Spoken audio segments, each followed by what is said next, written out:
Capage TV. Capage TV. Bandicapé bakoma indépendant, tous les sous bataille balabala té, tous les sous bamandia té. Parce que tout le monde personne vivant avec handicap, tout ça, bazakaka nanzela, bazakaka négligé, yo kuto tu quoi yebisi biso ke tozo mona bino kaka na prévoir awo yango nde to yepoto défendre balongwa nanzela toza la indépendance. L'handicap c'est pas une fatalité. L'handicap ce n'est pas seulement une couche catégorie à bâtiment qu'on il faut pas à handicapé. Et non plus aussi si les personnes sont vivant avec handicap, que non, ils sont ils vivent dans la malédiction, ils vivent dans la malédiction ou quoi. Non, non, parce qu'il y a beaucoup de causes. Oui, ça là que la personne va comme handicapé. Bande qu'on a biso, miso bande si par exemple aveugle, comme roulage pour aller à fois qu'elle na nzela à negocenga. Mais le problème c'est que ça là on a pas ces arrêts locaux moko. Au moins ndeko na état zanango azomona te azana kata makadam nakata makadam mutu eko tout taillé en tout cas moko soso ki possibilité ezali boki d'abord kende kota la place bandeko na biso bazovanda mama soko za mutema makasi te okolela na ba centre wana ba condition hygiénique eza malamu te mama. Dans la société, dans le handicapé, il faut la représenter pour se prendre en charge. Est-ce que vraiment tu as un handicapé dans Zela? Moi, si les sous avaient discriminé doublement. A okutana mobali a lingi non c'est pas so ka kutie na mbongo ale na mbongo nyonso soke sili atele yo handicapé na okeno wapi bosiko na momana aza mama za na bana osani akoluka bima na balabala luka pona azwa moyen ya faire subvenir nani bana na ye 5 handicapés bazo travailler na kati ya ministère na ebi ministre na biso lobaki tsenenge na zo ministère oyo na kolinganiswa handicapé azali sous na zelate mais jusqu'au maintenant handicapé ba komi ba roulage bazamu keme biso toleki ba roulage na ebele nazo tuna mboka na biso oyo lisumu nini biso to sala kozala handicapé za lisumu esengo na biso ekozala esengo na ye tant ko mona susu handicapé liboso ya ba boutique ba libanais te boutique ba indien te basa la susu na boulevard te et kozala même esengo na ye ba handicapé bazangi place ya kolala lelo ba handicapé bazo bana bo batangaka te ba handicapé so tali bana bango na ba famille babala raté bazaka na batolete balonga te les biso tozali kaka discriminé biskalo totambola ni dans transport soki ba monyo faut tête handicapé moi ba misata bi c'était pour na handicapé ezate lelo ba église ebele bazo tonga ba étage bazo ebate handicapé ayembaka ateyaka ba passer tous aposana lo bananzam biso be to aposa to bandote to aposa to bandoyem biskalo so ba handicapé bazali toujours ça la marche les 12 les 12 Congo Mobimba handicapé mo catégorie nyos ozala ndundu ozala pigme ozala ti soda okomi déjà handicapé okatani déjà lokolo okomi déjà handicapé yaka toujours ça la marche. Choisissez le service de Maman Chimène Cargo et bénéficiez de plusieurs services tels que le fret maritime, chargement de 5 conteneurs en un seul jour, service cargo rapide de manière à ce que votre conteneur arrive à bon port dans un délai de 35 jours, un service de fret aérien pour que vos marchandises arrivent par avion dans un délai de 3 à 4 jours. Mama Chimène dispose également d'un salon de coiffure mixte, coiffure homme de très haut niveau, coiffure femme avec des professionnels de la beauté et du look. Un salon qui respecte toutes les normes. Chez Mama Chimène, il y a aussi un restaurant qui vous met à votre disposition un petit déjeuner dès 8h à 10h tous les jours, ainsi que le grand buffet de 13h à 23h avec une multitude de repas africains. Rejoignez tous le service exceptionnel de Mama Chimène 6 à Dubaï, Moon Royal Hotel, Deira, Mama Chimène Cargo Service, toujours près de vous. On vous accompagne en tout pendant votre séjour à Dubaï. Vous rêvez d'un teint uniforme et éclatant? La gamme de produits Rude Beauté vous offre un soin complet pour teint d'ébène et pour teint clair. De la lotion à la vaseline pour lèvres, Sans oublier les savons et les sérums pour acné, sa gamme de produits variés élimine les taches et imperfections de votre peau tout en la gardant éclatante et uniforme. Cynthia Kapash a aussi sokola apakola kama gamme de beauté et Ritz beauté. Bato nyonso balingi tellement bango ezala kaka lokola mwindu yango gamme oyo ata bébé apakola mafuta na biso pe kitoko ba o balingaka munoko na bango comme le moi rose bokomi kosisa pepsoda mpona kopepisa munoko te Ritz ya beauté ya biso oyo omonaki batache moko esali ngai ya mwindu Ritz atindeli ngai mai oyo ezali vraiment naturel ekobebisa yo te ekosala allergie te donc nyonso eza naturel omonisa Ritz beauté aosala mpenza baproduit ya kitoko oyo basalango na kati ya mafuta sozo pakola mafuta oyo ozwi serum nango otie na kati eza na inconvénience moko te oyo ata bebe aopakolango nazo recommande bino bagamme ya Ritz beauté bozala vraiment likolo na tingami kaka na Ritz beauté Ritz beauté oumela.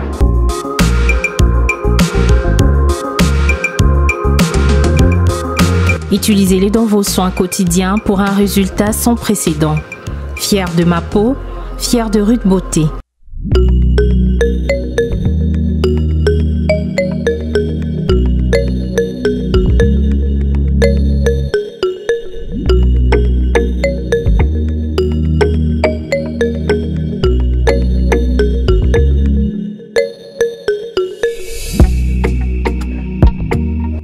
Pasta boni.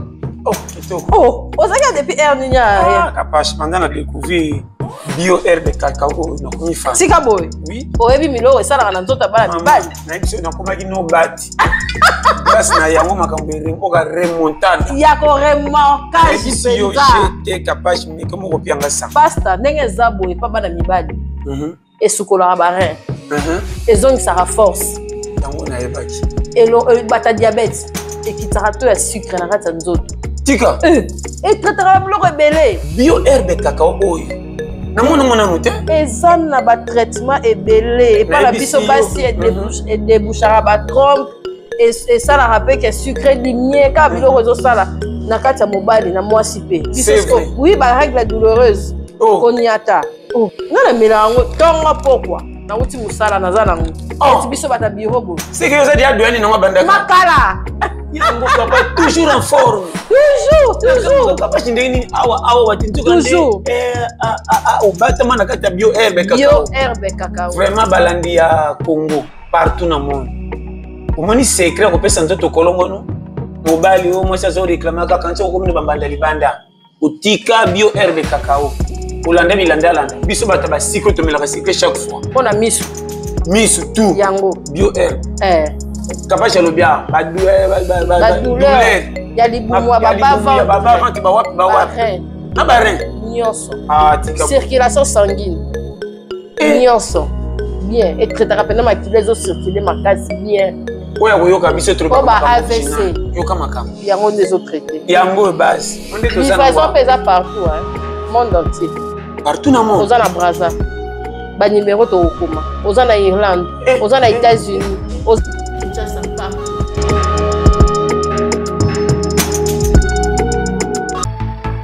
Vous êtes à Kinshasa à la recherche d'un cadre au confort moderne pour vos séjours?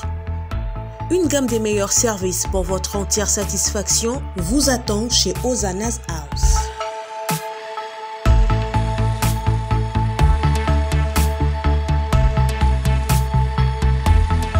Son salon VIP vous offre un espace de travail, de détente et de restauration relaxant, climatisé.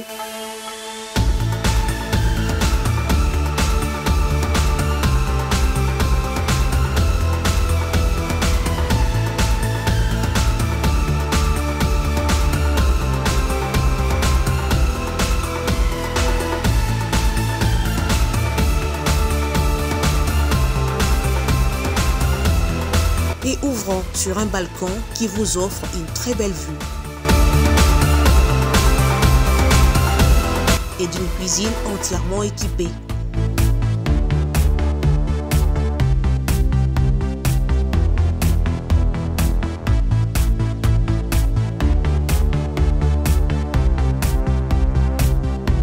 Sublimez votre séjour chez Ozanas House. Avec nos chambres confortables, lumineuses, élégantes, donnant accès à une salle de bain bien équipée, contactez-nous au +243 99 24 46 090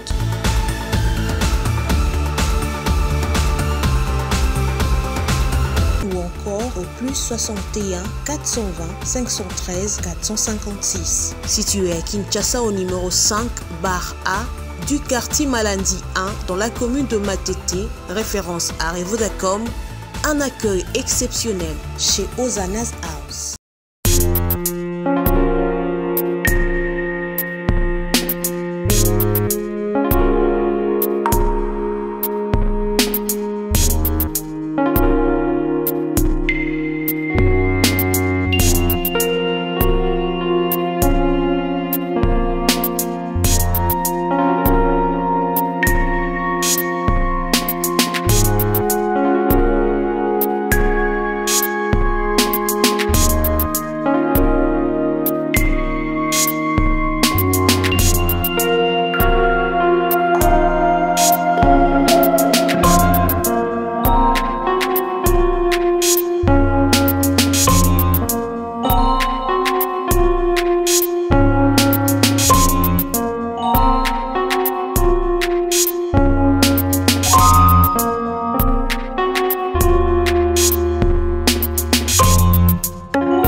Capage Télévision, merci Nanzambe, Azosala Biso toujours grâce et à hôtel devant vous.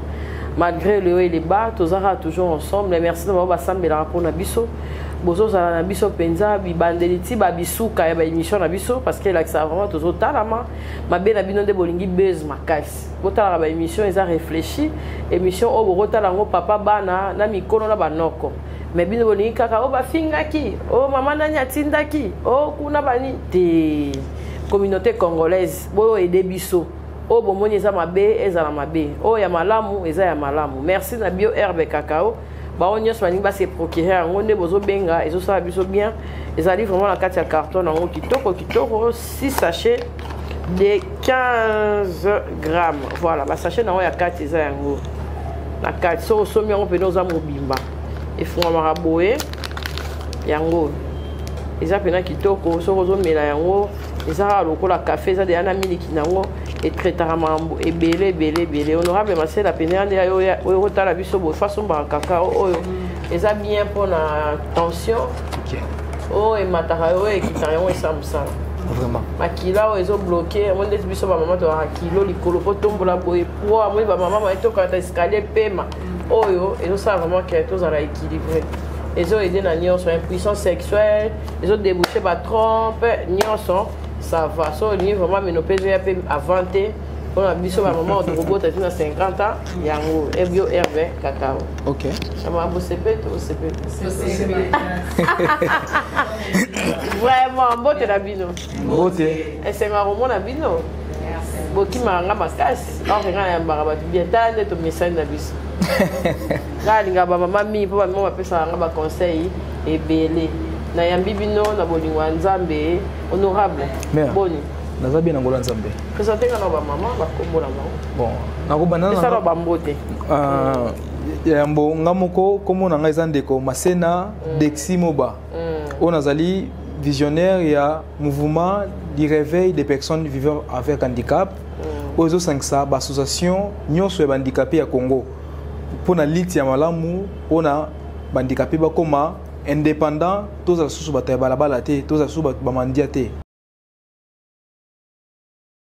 Bienvenue à l'école supérieure des métiers d'informatique et de commerce ESMICOM en sigle. Cet établissement offre une formation complète et soutenue à ses étudiants à tous les niveaux diplômés d'État. Voici les systèmes LMD à l'ESMICOM. Inscrivez-vous et commencez votre année académique en licence. Tenez, pour la section informatique, retrouvez les options suivantes. Administration, réseau et gestion des bases de données ARGBD. Intelligence artificielle UA. Télécommunications et réseaux informatiques TR. Réseau et techniques de maintenance RTM. Pour la section sciences commerciales et financières, nous organisons pour vous les options suivantes. Gestion financière, fiscalité et comptabilité informatique. GFFC. Enfin, marketing et communication publicitaire, Markup. Choisissez votre option et inscrivez-vous dès cette année à l'ESMICOM en première licence. Vous devenez licencié après 3 ans seulement d'études. Notre adresse, première illimitée d'Inlandos, à côté de l'hôpital HG, sur le petit boulevard Lumumba. Pour tout contact, composez +243 89 83 77 77 5 99 67 37 585. Notez bien, le bureau d'inscription est ouvert de 7h30 à 19h. ESMICOM, l'efficacité et utilité pour la société. C'est un peu ça. Dès que on va se présenter, on va se présenter. Ah, ok. Donc, mon camino. Ok, à tout bandit, la maman. Merci beaucoup, maman Cynthia. Ngai kombo nanga maman Ndaya Kalonji Jarios. Oui, naza moko ya mouvement de réveil. Ok. Merci beaucoup, Zamba. La vive à terre. Hein? Vive à kuna. Ezali. Voilà, maman, kombo nanga. Oui, kombo nanga. Merci, ma Belinda, pour la Pessinga. Maman Cynthia. Maman Cynthia. Merci. Bon, kombo nanga Maman Albani Tumba. Ok. Nazali trésorière nakati ya mouvement de réveil pour des personnes vivant avec handicap. Merci. Maman Likelem. En tout cas, maman. Allô, bonjour Maman Cynthia. Kombo nanga Maman Kapinga. Ok. Naza présidente, il y a ONG où ils ont encadré les femmes et les enfants vivant avec handicap, à FEIA. Ok, c'est bien. Oui. Et puis, Naza Nakati, mouvement, il y a président Dexi, Nazali parmi les leaders. Ok. Nakati, mouvement. Je suis à Benda facilement. Oui, effectivement, vous avez raison. C'est les faire parce que naebini na salaka et pourquoi je vais m'engager dans des choses comme ça. Quand il n'y a pas de sérieux, je ne m'engage pas. Okay. Donc, Naza corps médical, Naza gradué en sciences infirmières. Okay. Donc, naebi pourquoi Naza pour apporter en plus na papa Massen, Dexi, parce qu'on a lutté ensemble. Moi, j'ai commencé à lutter pour les personnes avec handicap depuis avant que je me marie. J'étais encore une jeune fille. Alors, le coup, la Zali, vraiment, la cause, a lutté pour les personnes avec handicap, base valeur dans la société. Vraiment, je ne vois pas pourquoi je dois refuser cette offre. Ok. Merci, maman. Yo, Landa, oui, Nalandi, parce que Nazali défenseur, il y a des personnes vivant avec handicap.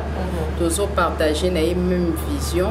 Vision la mission Ezali pour le bien-être et tous pour défendre les droits à personnes vivant avec handicap. Ok, merci. La baluka boé, la zone de la mère. Toko, yo yaki pour la oui, ngai na yaki kaka pona bit ezaka bit moko tozoloba pona to défendre l'intérêt il y a pas personne vivant avec handicap. Okay. Parce que tout le monde personne vivant avec handicap toza bazakaka nanzela bazakaka négligé yo kuto tuko yebisi biso ke tozo mona bino kaka na pouvoir yango nde toye pour te défendre balongwa nanzela toza la indépendant. Merci. Ok, oui, Maman Cynthia, vous savez, quand l'honorable Dexi prend cette décision. Babo, il passe à l'honorable. Nous autres, bon, c'est-à-dire, je peux vous choquer, toute personne humaine est éligible à un handicap. Donc l'handicap, ce n'est pas une fatalité. L'handicap, ce n'est pas seulement une couche catégorie à bâtiment il faut pas handicapé. Et non plus aussi si les personnes sont vivant avec handicap, ils sont ils vivent dans la malédiction, ils vivent dans la malédiction ou quoi. Non, non. Parce qu'il y a beaucoup de causes. Oui, ça là, que la personne va comme handicapée.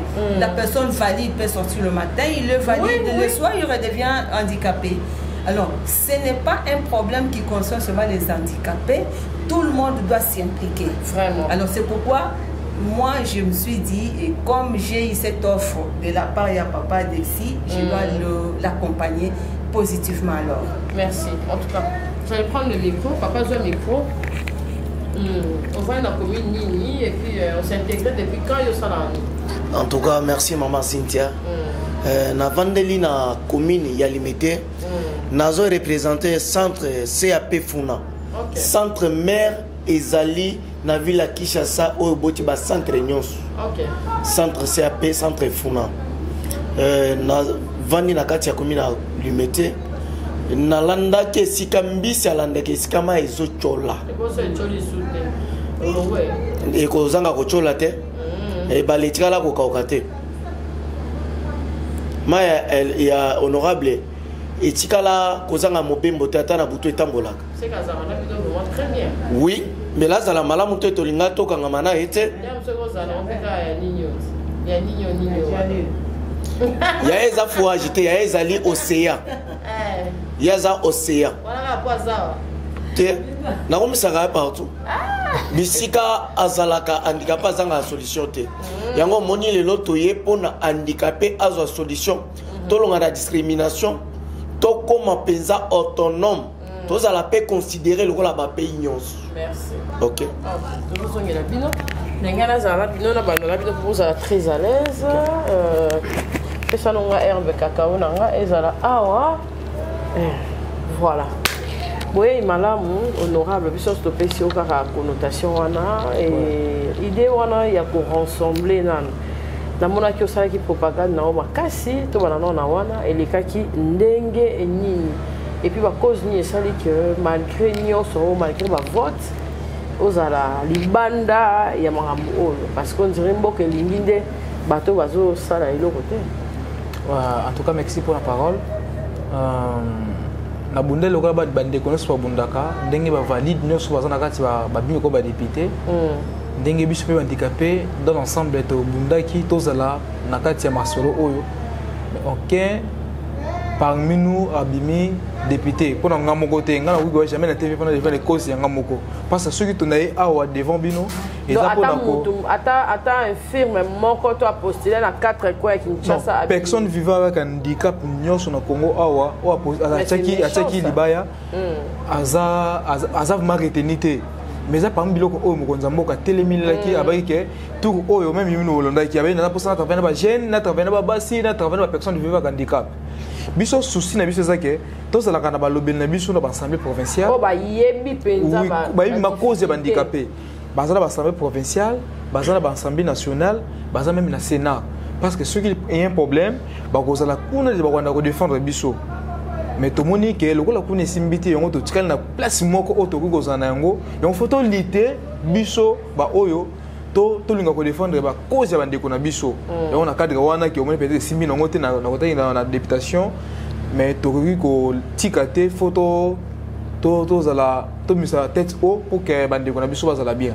Et on a que to yena to cela qui vision oyo comme on a que bande ko na biso bazo souffrir na balabala.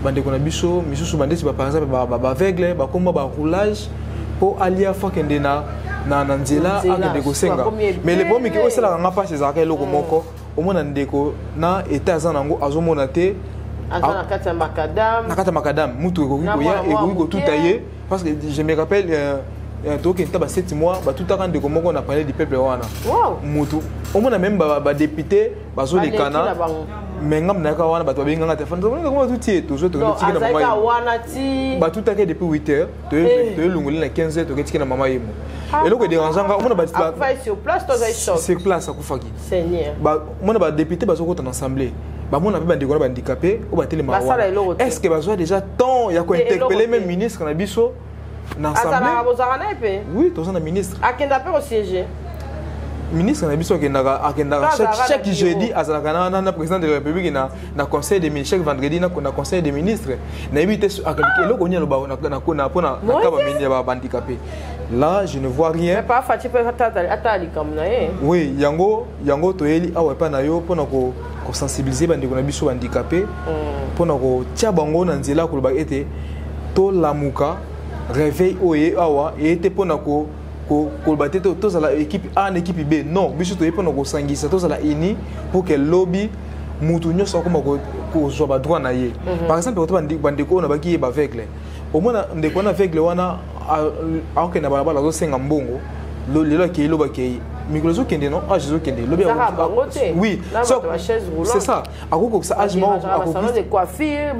oui akokisi lobi 70 ans ou 80 ans akokomation na balabala te mais lobi sikoyo akolia ndenge nini et en plus mwana na ye akenda kotika ye wana soki atangi te eso akozwa relève ya papa na lobi yango vraie cause tomoni ke bapesi biso ministère wana aide ke tozwa bapromulgue loi moko na mpona biso c'est bien batozwi secrétariat c'est bien mais cause oza vraie cause oza noble moi jusque là eza na tomoni yango te pour l'instant tolingi système faut échanger ngana longana so maloba mingi te bandaki de bandeko faut mpe bazwa tant baloba parce que ça c'est très capital pour na mboka na biso échanger mboka oyo ezosenga po échanger ezosenga d'abord na kotala état na nga po naza na yango te mais faut d'abord naza motema malamu so na motema malamu nozala na kotravailler po na mboka na nga yango monaki état na natali age na nga te natali état na nga te mais soki natali état na nga natali bandeko na nga nde bazaleli peut-être naza opportunité quelque part faut na opportunité wana na commission pour bandeko na nga ensemble to sangana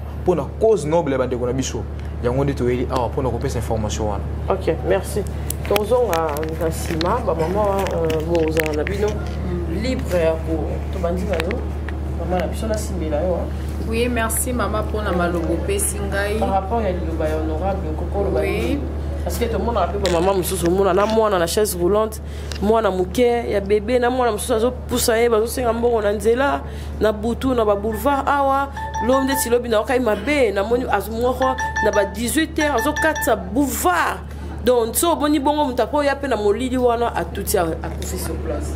Mama ndenge ndeko nanga uti koloba eza nde pasi mutu ezokomisa bato na niveau wana exemple opesi kuto ya kitoko makasi mama aza na mwana bebe aza susu na mutu mosusu amemie na nsima soki azalaki na bacondition ya malamu aza kovivre vie ya bien aza na place moko aza l'aise est-ce que kopermettre ye abima na nzela akende koluka ekopermettre ye akende koluka te mais tellement ke bazovivre na condition moko ya mabe mama eloko nde na kosenga en tout cas moko mosusu ki possibilité ezali bokita bokende kotala place bandeko na biso bazovanda mama soko za motema makasi te okolela na ba centre wana ba condition hygiénique eza malamu te mama eza kwa kitambo mais na biso eza pasi boze exposé en tout ndenge na zona na bana mikie makambo nyonso mwasi lisusu aza discriminé doublement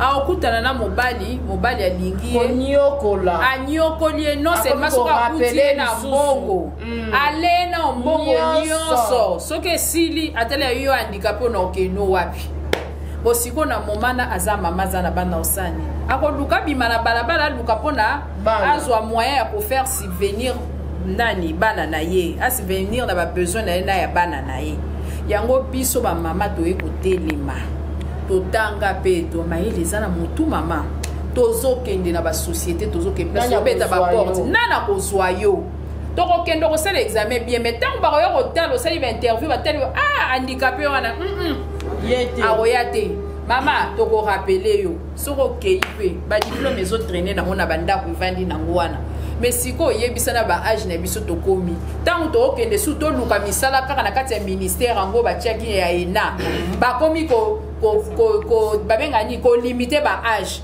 po siko biso ba misusu tokozwa misala ngo oui ou non siko baza na posa to vivre malamu ou bien tozonga kaka sima wana eza motuna na ngai en tout cas ezosala biso mpasi makasi mama yango il faut to défendre badroit na biso to assurer avenir ya baoyo bakolanda biso lobi. Merci beaucoup. Merci maman Cynthia. Pendant que na oyo président d'Exi Alobi, il a postulé même ngai pe na postula ki na zape candidate malheureuse na législative oyo et simba quitté. Bon ça va. On rend gloire à Dieu et puis na féliciter na ba oyo nyoso ba bazwaki samba zo lokumu total et la kanzambe. Bon, par rapport à l'Ikambo handicapé, ça fait mal. Il y a un adage chinois qui dit, si tu me donnes un poisson, je mangerai un jour. Aujourd'hui seulement, je mange et c'est fini. Mais si tu m'apprends à pêcher, je n'aurai plus faim. Dans l'Ikambo est handicapé, maman Cynthia. C'est depuis l'époque de la Bible que la personne vivant avec handicap a été marginalisée. Sur laquelle on où il y a l'Ancien Testament, je vois mes Mephibosheth qui était marginalisé, abandonné quelque part. Mais Nzambe a récompensé le roi David qui s'est souvenu Yamalam Oyo, papa na koko na asale la kaye. Alors, handicapé à cette époque-là, Azwaka valeur.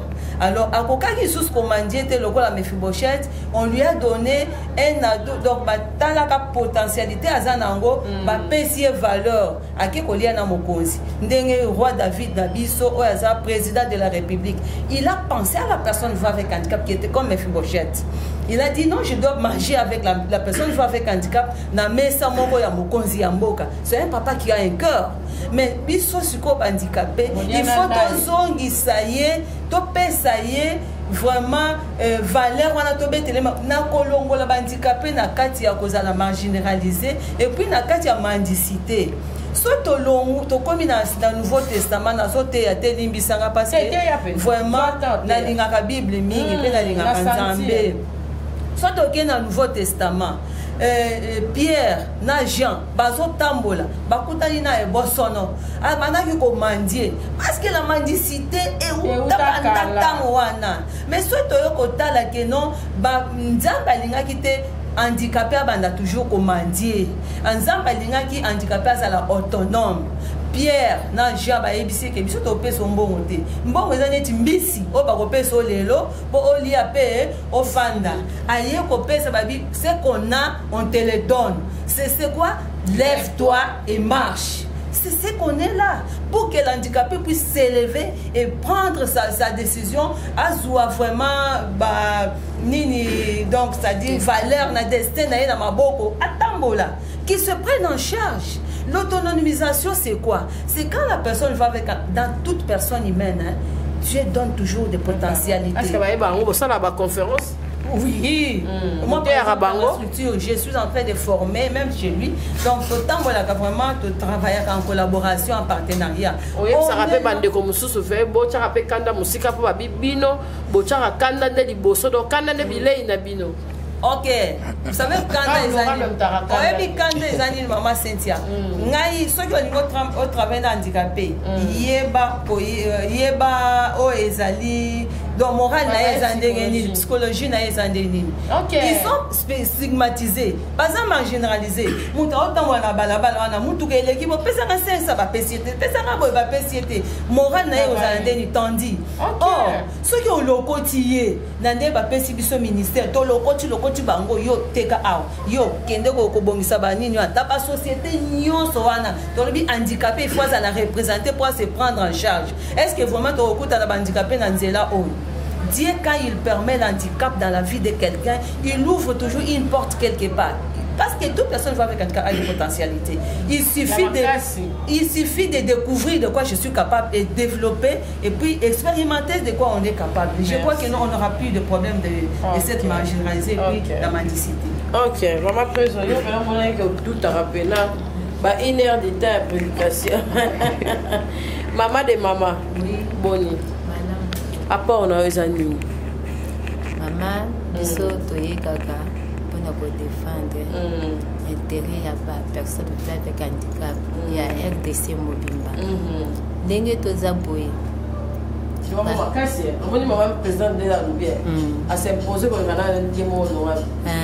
biso ba personne vivant avec handicap jusqu'à maintenant là nous te se retrouver na kati ya RDC na biso te bauti kopesa biso secrétariat général eba ya mokonzi na biso mais to se retrouver na secrétariat sikoyo na secrétariat général to se retrouver ba valide baza ebele ba personne vivant avec handicap moke po bakende kosala test sikoyo tolobi ya bino eza ya biso bongo bino se retrouver moke ndenge nini sikoyo bazwi kaka bato ya makolo batie neti ngao nazoloba na yo boye naye kosutuka kaka jour ya test wana mwana moko aye kobenganga o biso tozokende kosala test yango sikoyo nga nalobi demande yango batiaki yango jour nini nani bokende kosalaka test mais biso tokendaki koréclame secrétariat général wana na résidence mais nde nini sikoyo mpona korecrute bato ekomi bato mosusu nde bazokende bato ya makolo biso bahandikape toza te yango nde omoni totelemi po toréclame droit na biso soki totikali kaka na ndako boye tokomona réalité te ezaka ndenge mama na biso auti koloba na bible ezalaki ba 4 lépreux bango mpe bazalaki ntango bamonaki banzala bamonaki keno basukaki bamonaki keno soki totelemi te tokokufa bazwaki décision bakendaki esengo emonanaki na kati ya mboka eza ndenge moko na biso mpe ntango tomoni keno na ministère na biso ezosimba te na secrétariat général na biso ezosimba te yango nde totelemi po tozwa solution. Merci. Passez le micro là, simba micro yo moko apport no ezalimi avant tozonga na président. En tout cas, merci maman Cynthia. Na sepeli susu na etando oyo. Biso ba personne vivant avec handicap. Toyebi malamu ba pesa biso ministère. Chef de l'État na biso Félix Antoine Tshisekedi Tshilombo mko tombolo. Alingi biso. Na mana na ye apesa biso ministère. Askeli wana te apesi signer loi organique. Askeli wana te apesi biso secrétariat général. Mais na ministère na pendant 5 ans Congo Mobimba tozana 5 handicapés bazo travailler na kati ya ministère. 5 na Congo Mobimba. 5 handicapés bazo travailler na kati ya ministère. Na ebi ministre na biso lobaki tsenenge na zo ministère oyo. Na kolinganiswa handicapé azali sous na nzela te. Mais jusqu'au maintenant handicapé ba komi ba roulage. Ba roulage. Roulage bazamu keme biso toleki ba roulage na ebele. Talana no liboso palais du peuple. Est-ce que ba ministre na biso non so bazali. Et l'autre viseur à Congo Mobimba. Tango ba député ba kotaka kuna na palais du peuple ba mona ka ndenge ni. Nazo tuna mboka na biso oyo. Lisumu nini biso to sala. Kozala handicapé za lisumu. Na tuna ka chef de l'État. Félix Antoine Tshisekedi Tshilombo mko tombolo. Tango kendaka bisika okendaka na ba pays mususu. Lolenge bandicapé wana bazalaka na biso. Avantage makasi koleka. Na akozala katana lokolo ngape na katana lokolo. Akozala makolo tambola kate musupe makolo tambola kate. Mais bango bazala considérer tochana no pays voisin ao Brazza. Mokolo nini omona bandicapé bazolila na ba chaîne. Ata libanda bazala te. Mais biso tozali kaka discriminé. Bisika no totambola. Ni dans transport soki ba monyo faut tête. Ah, handicapé. Moi ba misata bi c'était pour na handicapé. Ezate. Talala no ba église ndenge bazoto. Ba député ba sala bino ngote. Ya wapi? Ministère na bino pecha bisi te ba bisi pour la bino. Eza wapi? Ministère na biso soki handicapé akufi. Serika ebimi. Soki boketa handicapé azobel. Eloko ezalaka te budget ezalaka te. Kaso mutakufi. Soki moto akufi. C'est ba lingo sila. Yango na lingina tuna boy. Ngana lingaki te pendant 5 ans wana ministre na biso lingaki abenga biso te budget ezate tutamboli malamu te na lingi na démissionner ça va tout ça la marche mais les lots pendant 5 ans et l'eau comme ça limité non ministère gouvernement n'a limité mon mato télé mayangoyo va changer mon tour ba si ba ko ko kamba bisote ba ko pesa pe mopali akamba pe bandikapé waza motema malamu yango toza posa bisika nyonso bandikapé bazali tozo la marche les 12 les 12 Congo mobimba handicapé mo catégorie nyonso ozala ndundu ozala pigme ozalaki soda okomi déjà handicapé okatani déjà lokolo okomi déjà handicapé yaka tozo la marche à partir des évoluer tina présidence toza bandikapé mosusu bafami amoni aboti mwana handicapé abwaki ya komo vandisa sima bato sima ndako mais soki moto akoti boye azala kuna azaki zengi ainsi longtemps baebite Mephibosheth azalaki moto négligé na moment David Zambe a reconnaître bolamu ya Jonathan po bakende kobenga sika Mephibosheth azalaki lelo ba église ebele bazotonga ba étage bazoyeba te handicapé ayembaka ateyaka ba passer toza posana liloba na nzambe biso pe toaposa to bando te toaposa to bando yem c'est ça nakendaka ba église mosusu monene babengi ngai nakende oyemba na équipe na ngai ozomona ba équipe na ngai nyonso batikali na se pourquoi baza bato lokola bato nyonso te kasi akomata ndenge nini na chere makolo eza te chere eza ya bato baza na makolo yeba te andira pe soka ke po kutana na pasteur na kitesa aw akokutana na ete bakobwa koyamba pona nini azali andika pe biloko wana nazoto na banda bible pasteur nini apesa biso verset o balobi te pona koyamba ka bato mbongo biso bandika pe toza na valeur te papa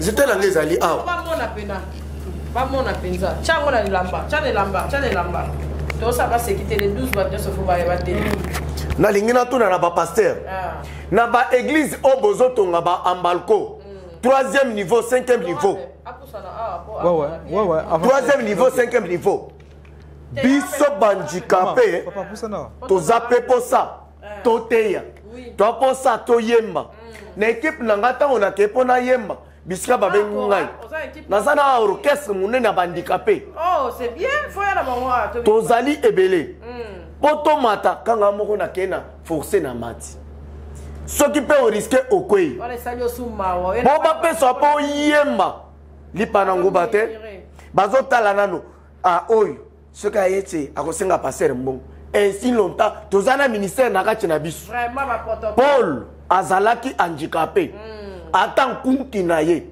babando benga Saoul mais tango animeli Jésus lokola mokozi pe mobix échanger comme évangile selon Paul mais biso lisumu nini biso to sala surtout ya Kinshasa nani asala izipa lelo bozoti na bana batanga azali handicapé azalaki makolo te donc makolo na biso elobi likambo te wezoloba likambo eza na kati na biso bozoloba te bandika baza na kanda toza na kanda te bino nde bozokomisa biso te tokoma na kanda bango nde bakomisa biso bato ya kanda mpona nini yo komona ngai na ye mpona kutana na paster batie protocole il faut aloba makambo nini alinga aloba na paster soki naza na kindoki il faut nayebisaka yo protocole jésus ati mpona bato mabe mais biso awa partout moto asaleli biso likambo ya malamu mobutu batonga stade martyr atie biso pavillon 19 vélo na yo ekomata ekomi mais ba église biso toposana liloba na nzambe te koza ndikape il faut batio na suka puisque oyebi valeur ya veste te oza na eloko kopesa paser te soki ozangi mbongo bakoyamba yo te c'est pour cela nazopesa bapaster nyonso merci bobongisa lolenge ya biso mpe toyemba bobongisa lolenge ya biso mpe toteya twaposana liloba na nzambe twaposa toyemba toza bato lokola bato nyonso. Amen. Merci Péva. Le message est passé. En tout cas, là, c'est tout le message là. Donc, zonga, au fond, à l'aise, là, si vous n'avez pas Fatou Béton, vous avez une émission, on a mon routine de la WhatsApp. Ah, vous en avez déjà. Merci. Bon, nous n'avons pas maman. Nous n'avons pas na yo. Nous n'avons pas maman. Si on a battu, oh, le bac est là, comment il y a bien, que moi là, il y a moi aussi. ngana zana ndeko na pe priska za pe na lokolo moko il faut pe aya kota pe na association na bino na yebte soko ebie la priska na association moko ouais faut aya pe ça la pe bien bo ça la morale ndenge nini et puis na ba famille bazala aboti mwana ya mwasi ya boye azana moi problème ba komi ko minimiser to ko sous-estimer mwana pour mwana bote na moi problème bo ça randeli mi peut conseil ni moko pesa na ba maman o ya bongo. Bon, biso eloko ya liboso soki tokuti famille wana aza na mwana oyo aza na handicap eloko ya liboso toyaka kokutana nano na baparent tomeki kotalisa ye parce que mwana wana aza mutu lokola bato nyonso aza mpe na badroit na ye oyo esengeli disons a bénéficier nango parce que peut-être boko négliger mpo bomoni handicapé peut-être mutu wana ya handicapé mutu akosauve yende akoki kosauve famille na bino lobi elakisi te ke ndenge aza na handicapé soit na makolo to na maboko elakisiki mutu na ye ezosala te te mama torozo exemple moko kutu exemple wana na lobaka bato mingi batiaka ngo kate lelo mutu oyo azomatisa bafize na sanza na naza wana responsable nango azali malvoyant azali aveugle oui otuna ta mekana kosala même bainvestigation lelo soki États-Unis ayebi ko reconnaître ba droit ya bandicapé lelo soki ozomona bafize ezomata likolo eza grâce ya aveugle wana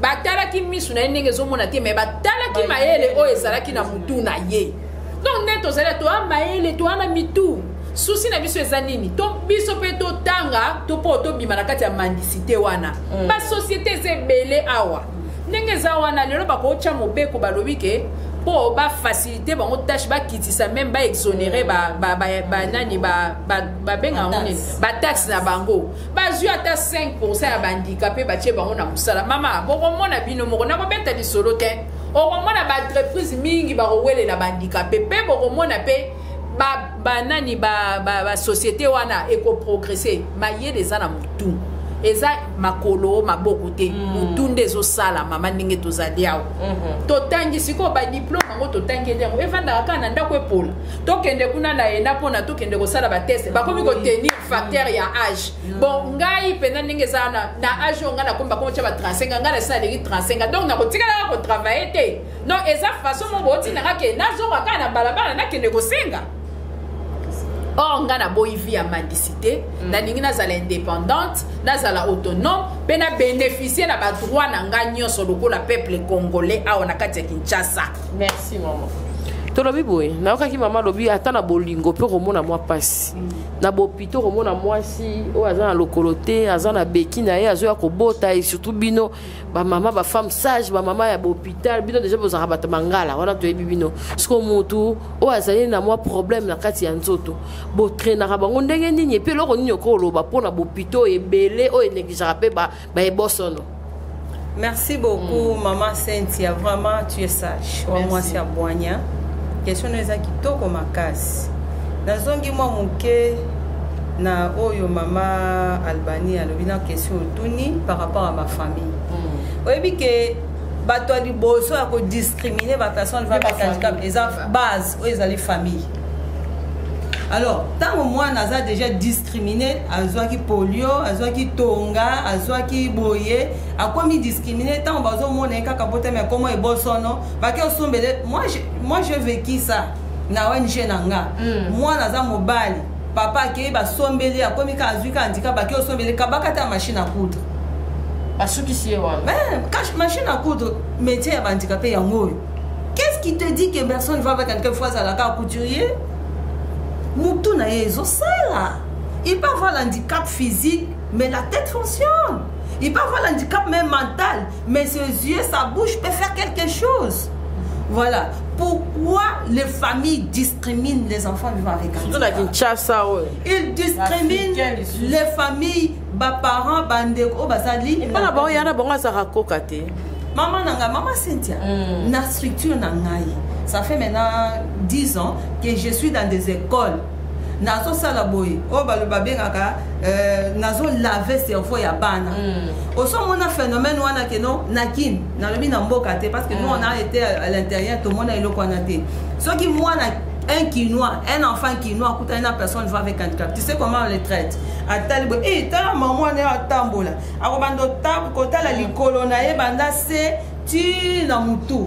Dans mon côté, soit à Dongoli, soit à Bandiko Seka, soit à Kimi, soit à imiter, soit à Bandola qui s'en est à Zotambola. Et c'est donc, et là, on a ça là que la personne vivant avec handicap, ce qui a moniboy est stigmatisé davantage. Dans la personne, on a soit ce qui a tambola quelque part à Okwe. Parce que est disqualifié à Monique, je ne suis pas une personne ou bien une. Alors, biso, toke na école sans appui au gouvernement, sans appui au ministère ou bien na biso moko. Toke na école, tozu les enfants handicapés na enfants valides.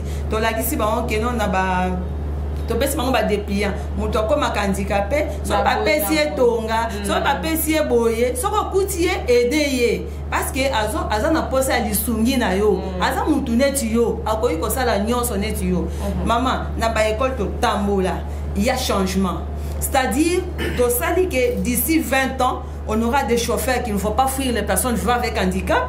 On aura des médecins qui ne faut pas tenir compte, il y a des personnes vivant avec handicap. On aura des médecins qui vont valoriser les personnes vivant avec handicap. Mon conseil, c'est un papa bon, oyo a la personne avec handicap, regarder d'un regard positif sous d'autres cieux. C'est pourquoi à valoriser à Pessibiso ministère, à Pessibiso secrétaire général, toi aider en fait que tout qui s'attend à mendicité, tout qui fait chômage dans quatre personnes avec handicap, qui se trouve aussi allégé na tâche naie. Vraiment. Ako qui t'a dit na handicapé pour avoir nos unité. Tout bon il sous ma mendicité. Par rapport à femme vivant avec handicap ou bazali discriminée dans l'accouchement. Maman, moi j'étais à Kingasani, Nazaraki chef de centre na Kingasani à Sukakuna. Sur la route Mokali. Naye boye, na sinisi musala na zongi na ndako. On m'appelle qu'il y a une femme oyo ba discriminer qui est na ba accoucheuse. Ba ye na ye lokola to tambola nani na zemi tala zemi.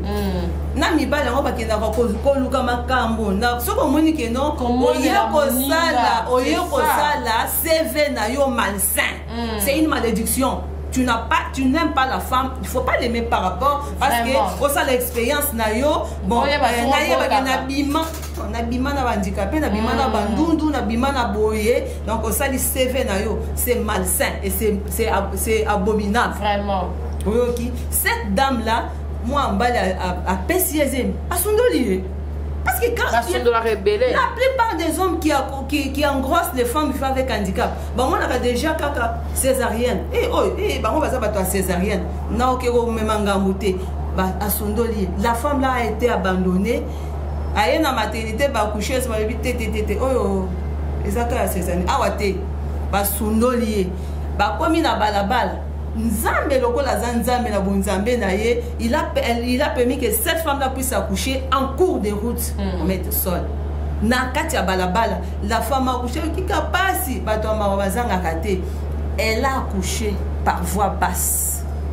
Ba bengi nga na zu mutuka titi place wana to kumbi mama wana to kena na centre nga na bana ko travailler, on a rangé tout bongisi mwana et puis c'était comme ça.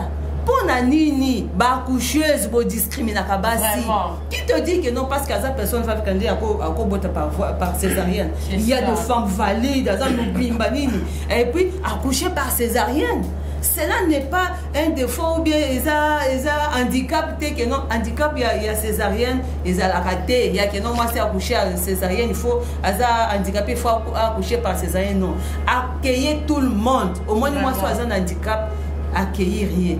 C'est pourquoi avec notre ministère Togolukakutu, tout ça l'hôpital, où il y a une accessibilité d'accouchement à la personne vivant avec handicap. Même na bambetu na bango, tant qu'on a komata, a une accessibilité normale par rapport à conditions physiques. Vraiment, bah il est bien, c'est eux qui sont qu'on aux arabes. Oh, beaucoup n'a pas changé. Non. Tu as le ministère va aider Maman Cynthia, vous savez quoi? Kokaba kokaba, babota makanango. Motema malamu pe babota makanango. Soki oza na volonté ya kosala malamu, okosala nango ti nzambe pa kopambolo na kosala malamu na yo. Amen maman. Honorable. Oui maman. Qui va maman? Ouais. et puis c'était une robeta pour les 12 mars. Bon, c'était Honori Kobeta ezali ko ebisa bandeko handicapé nyonso ya ville ya Kinshasa en particulier pe misusu ya bandeko na biso ya province oyo toza na bango déjà contact mpona mokolo wana tozoyoka bandeko na biso baza na kati ya ministère bazokende koyebisa bango bokende te bokende kosala boye te ngai nangi nayesa bango tovandi pendant 5 ans mokonzi ya mboka pasaka na biso kopesa biso ministère eza eloko etikala kozala jamais na Congo. Je parle avec un cœur sincère tant que ndeko na bino naza na intérêt moko te mpona koki kosala mpona détruire bandicapé mais soki na écoute na TV nazoloba boye eza mpona intérêt na biso tokende toyesa mokonzi ya mboka okaniselaki biso lokola roi David mais eloko ngo pesi biso oyo pesi biso moto ngo pesi aza ndeko lokola biso mais aza na motema malamu ya kosunga biso te. Nous voulons une équipe oyo ekoki kozala wana oyo eza na souci na biso bandicapé oyo ekosoutenir biso. C'est pour cela bandeko nyonso ya Kinshasa bachef ya bacentre bachef ya bassociation oyo bandicapé nyonso peu importe quel handicap oza nango na nzoto o personne vulnérable mokola le 12 tokutana na place des évoluer parce que mikanda na biso ekoti partout na hôtel de ville ekoti na présidence ekoti na institution nyonso ya l'état oyo bapesi biso même bakise de réception bandimi marche monsieur salemela et salama tobanga te po mutu moko ayebisi biso ke bokosala biloko moko te eloko moko longo kosala te to po soki baye kopesa biso 10 000 francs. Je vous rassure c'est bien bapesa 10 000 francs le mukolo wana le soso mais lobi jour ekolanda peut-être moi na yo tanga kenda classe na pose à 500 francs. C'est ça. Lobi pour moi na yo ala tela mama la faut sombele pas sombele na 10 000 francs non au sombele moi na yo li pas paté pendant 10 ans. Et on a signé ba déconner surtout sa conscience moko le 12 ce qui osa et tokobanda partir à 8h juste déjà la place des évoluer. OK. Toza la wana biso nyonso ce qui omoni ke oza musika okomoni oza na moyen koya te tokopesa ba numéro na biso o obengi yango bakoya kozwa yo bis babis ekozala disponible mpona bandeko nyonso ya ville ya Kinshasa même oyo baza na province bakokende mpe na bamairie na bango mpona kodepose memo biso memo na biso tokodepose yango na palais de la nation toza na posa mokonzi ya mboka ayoka ovwa na biso bandicapé alobaki na stade Berra kolekaki elekaki na 5 ans passé à kozongela ngo lisusu te. C'est la même chose lokola bien kozongela ngo te. Ata la peka na biso handicapé apesa ki biso ministère mais ministère wana ezu nango to moni bénéfice nango te. Alinga ka tia kolongwa tozonga mona tika biso kaka na nzela. Mais biso to lingi deuxième mandat na oyo avant longwa.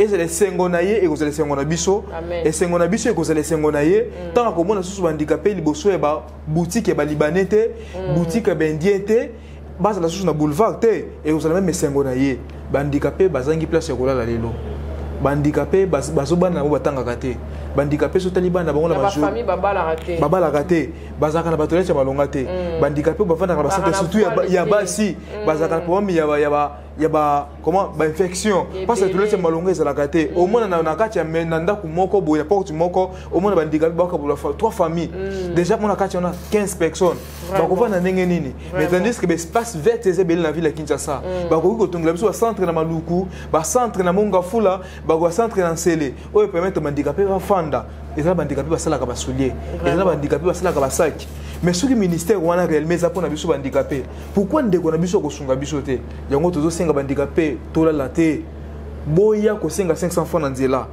ozana ba pesi biso opportunité pour tozwa to bimisa opportunité na biso comme réel o mokonza bo pesi biso to comme sa vie na biso réel ko ba ndeko nyonso ko ba valide pe asuka na kosenga na bandeko marche wana ezaka kapona réclamer pour le ministère kaka te pena ko yebisa mokonzi ya mboka mokonzi au sinaki loi organique pour na biso handicapé tous na institution sur l'état tous na posa handicapé bako taper na institution nyonso tout le monde lobi handicapé moko salaka na basalaka na Vodacom basalaka na Airtel basalaka na ba supermarché nyonso ba société nyonso discrimination ezalate ceux qui batinga lo na bureau na fana na bureau moko par exemple na Onatra na kovana na bureau et senga na ngote ke fana memelo ko moko pono ka kilo non et ça bandicapé batangi malgré belé to si pe chance kotanga te pour famille na biso batala kana famille soko botama handicapé baboza ndoki ozana okosala susu eloko te et le bande ko nangai ko botama handicapé za lisumu te pe na kosenga la bande koyo ya ministère obozo tinda batu ba menacer biso que biso to za ba rebelle te ceux qui boko benga biso ba rebelle les contraires biso to benga mino nde boza ba rebelle parce que bozo sala bande ko baza boza même état bozo participer bozo na bango état ndenge moko bozo sala bango mabe s'il vous plaît toza contre binoté mais tolingi toza contre bino en personne te mais toza contre système ya système na bino bozo sala la makambo to sepel na yango te nous voulons une équipe koya ko soutenir bandicapé. C'est un peu ça on a vu koloba. Botika ko menacer biso. Merci. En tout cas, merci ba salutation là-bas Nani. Honorable si c'est pas là yo, ba merci, ba remerciement la salutation. Oui, merci beaucoup maman Cynthia. Nazo pesa mbote na mokonzi na biso ya mboka, papa Fachi Benton, o ya pesi valeur na ba personne vivant avec handicap. Ye akei ndenge empereur boka sa salate, azo bandicapé asangisa bango neti on dit OK pesa bango ministère tia bango na avion ou abaka bango na maye wo bandicapé basepela tam su toke poto toke bomé bake bobaka bango na mai bo ya lingaki na ye bandicapé te mais oya biso mokonzi ya mboka ACP na ye na bandicapé na ye parce que ayebi ke na kati ya bandicapé wana ba o ba kosunga ye pona développement ya mboka oyo bazali alors pona bandicapé oyo batanga te mutu nyonso azwa nzamba sunga po ministère ou bien na lito toza nango pona mutu nyonso azwa musala selon compétence na ye oya tange belete akozwa pe mo musala o esengeli na niveau na ye oya tange bele ba bureau ezali ba nini donc toute personne vivant avec handicap a se retrouver otoboyi makambo ko bengana ou bien ko boa ko bomba lisusu ba handicapé na sima alors nous avons tous une cause ezali juste et noble. Il est handicapé les lois à la prise en compte selon nécessité na kati na mboka na biso. Oyo lobi par président Masela wana c'est très nécessaire pour ma besoin en compte. Na pesi mbote lisusu na mobile nanga papa Mathieu place ozali na bana na ngai. Papa Mathieu Ntimba Matadi. Mobile nanga na bala nangai zamba pambola bino famille nanga mulango mobimba bandiko nanga papa mulango kandia mon père à moi il a 93 ans maintenant d'âge c'est ça na pesi mbote na bakonzi bandicapé nyonso bakonzi nanga église en tout cas je vous aime beaucoup tout le monde église sœur église chrétienne de référence Ezana Rigini papa Henri évêque Henri Mbaya batu nyonso na sepeli na binomi.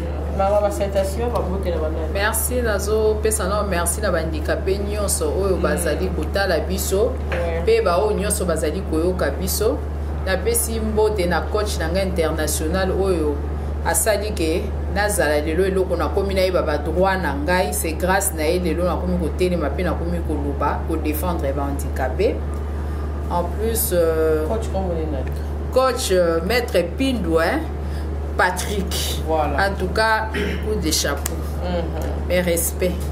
Et le kaka d'azali kosenga, souci na biso ezaki, tous à la intégrer dans la société, to lingi égalité des chances, to boy exclusion, souci na ngeza wana, mutu nyonso za la considérer.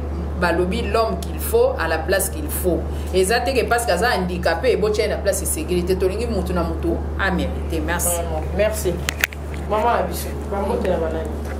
Na pesi mbote na ba ndeko nanga nyonso bandicapé. Il faut la pesa bango na loba na chiluba pe na ba onyo. Mais toi boy. Bana betu bonso bandicapé badi basanga nyibwa. Muchimenga chijima cha RDC. Ba kumbujimai ba munemo muchimenga cha Kinshasa. Bon, so badi bikalanga na ku Lubumbashi, badi bikalanga na ku kabida miabe yo sino nekala no sanga nyibwa modelo wasu tuje mwikala na wa handicap tuikala bitoka toka tuikala tu mama tuikala balemenda tuikala bikala ba jitu kwa jija le 12 février muntu na shogu mwaka shaji kumbeluto hawikala mujima yenu tumwikala na mulema kushadi kumbeluto nda kutuka ke bayi manema yetu awikala udi ku province ndayi ku mairie ndayi ku bureau bya province tetungune kunitu yakamona mukalinga wetu papa wetu wakumwesha memo yetu bwani twereklame ayitwa yetu mikalana kayo mikala mikumba nato Zambia nibenisha miaba yonsi nijibikalanga na Zambia nutampata mukalinga wanyi Zambia kutampanda papa fati beton Zambia kutampanda wikala mwabao jina la Yesu Kristo amen. Amen maman, merci. Papa Langa, ma salutation et puis moi je le reconnais aussi. En tout cas, on a pesi mbote na mokambi ya ekola mboka Félix Antoine Tshisekedi Tshilombo. Papa na biso na peso mbote couple malamu na mama Denise Nyakero. Motema ya Fati Beton. Mukwa Ntombolo. Alors na lingi motema na ngai. Oui, nazo pesa motema na ngai simba, nazo pesa motema na ngai. Et pas Véronique Bisumbula Véro. Alors na pesi susu. Merci pas chef de l'État na epsie. Bisika ozali chef de l'État. Na epsie papa. OK. Na epsie Fati Beton bisika ozali. Na epi mandat liboso tovanda na atelier na te. Mais pour cette fois-ci na mandat toza pour ça oyamba biso tovanda na yo, tolia na yo, tomona yo et vous allez sengo makasi. Tam subando pesa biso ministère mais tutikala komuna yo te, tomona kaka na TV, mais toza pour ça tolia na yo, tovanda na yo. Na zo ibisako bande on a biso ba personne vivant avec handicap. Bisika nyonso bozali. Ozali na Congo. Ozala na kana ngozana chopo za wapi oza wapi les 12 Téléma yaya ozala kana kana simba kana na yo tozo sala marche komana territoire na yo mairie na yo kende botika pe memo na bino ozana WhatsApp tinela biso na WhatsApp na bo sanité ko pesa révérend pasteur Claude Kabonjika Wallace passer na ngai ya centre de veille spirituel na pesibino mbote bana centre de veille biskano sobozali na pesibilo mbote na komona Yesu. Général, ça n'est pas toute place à Romata, pas mon pasteur. Message. Okay, mimi nafurahi sana kwa hii wakati chez Bandikape tunakuwa kusalimia batu wote, tunasemea mu rais wetu wa Kongo na mama Denise Nyakero, mama ni mama wa batoto. Tunakusalimia sana mama yetu. Mungu enubariki, Mungu enipatia vraiment roho yenye mzuri muko nayo juu ya kusaidia bandikape. Ndasema ile shiku yenye bandikape bote tupatane pale juu ya rendez-vous yetu. Mbote na benu bonso vraiment mon pesa hein?